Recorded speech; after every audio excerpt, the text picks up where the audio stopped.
The Rockford IceHogs continue on their busy weekend here at home at BMO Harris Bank Center and also look to continue their push up the Central Division standings. Hello, everybody. Joseph Zakshevsky once again with you for the IceHogs Broadcast Network presented by BMO Harris Bank. And I'm joined by defenseman and one of the leaders for your IceHogs, and Ryan Stanton. Ryan, exciting time of year. We haven't had playoffs here in a little bit. I know you were out on the West Coast and dabbling out there with the postseason pictures, but to have postseason hockey, the race as tight as it is in the Central Division, it has to bring a new level of excitement to the IceHog locker room. Yeah, for sure. This is an exciting time of the year to play games, and it's a tight push. We got Iowa and Texas pushing us from behind, and we can still sneak ahead of Milwaukee for that third spot. So it's a big last 5 games, and I know everyone is excited in the room. How do you keep the mentality and the focus, knowing that there's a lot of guys in this room that this is their first go-around in terms of dealing with postseason pressures, postseason anticipation, and playing this much hockey, especially in the month of April where the IceHogs are playing 15 games? I'd imagine it's easy to scoreboard watch, standings watch, and find yourself pretty distracted. How do you stay on the straight and narrow? Yeah, I think the only thing you can do is just worry about yourself, worry about our own team. We can't get caught up watching what other teams are doing. And, like you said, we got a young team, but that means we got some young, fresh legs, we hope. So, I think everyone's excited about the chance for the playoff push and looking forward to, hopefully securing the playoff spot.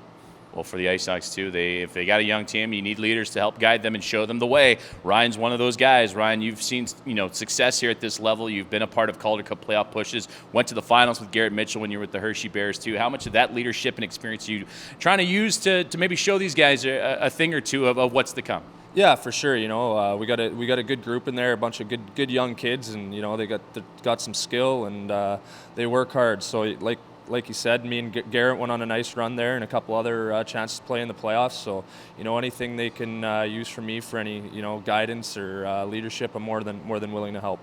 Well, also, too, I'm catching up with the coaching staff. They're talking about making sure guys stay with good habits, good day-to-day routines. When you're in the doldrums of the season, playing this much hockey in a short amount of time, sometimes you might try to cut a corner or two just to find yourself maybe a little extra break or a little extra day off or rest or whatever it might be. How do you keep guys on that straight and narrow, away from the rink, away from the ice, to keeping those good habits? Yeah, for sure. I think we got a good group here with level heads. So nobody's too crazy away from the rink, and I know everyone's getting their rest. And we got a hard-working group, so we just got to continue that. Well, the IceHogs still have a couple of regular season games to go, and you heard Ryan mention that there's still chances for them to climb up the Central Division standings, possibly find themselves in that third spot. You can also find yourselves playing in that play-in around best of 3. A little bit of a unique situation for your IceHogs, but what are you looking to accomplish here on the ice here these last couple of games? Obviously, wins and results, sure, but what kind of, momentum do you want to establish going into a second season? Yeah, I think we just want to, focus on habits. Those are so key going into playoffs. Games are decided by the smallest things you're not even going to, realize when you're out there on the ice. Just quick decisions and, being hard on pucks, being good at the line. So it's all cliche, but just little things like that. How much does it feel right now to be kind of a play-in round to the play-in round when you got teams like Manitoba, Iowa, Milwaukee, and Chicago, Grand Rapids not all that long ago? You're taking on teams that you could be seeing in that first or second round of the postseason. How much does it feel like you're building up that experience now to get you ready for Game 1? Yeah, for sure. This is the time of the year where you want to start playing your best hockey and be trending in that upward direction. So these last 5 games are going to be big, and we're likely going to play teams that we'll see in the playoffs here at some point. So we want to just keep trending upwards. Ryan, I appreciate it. Thank you very much. Thanks for having me.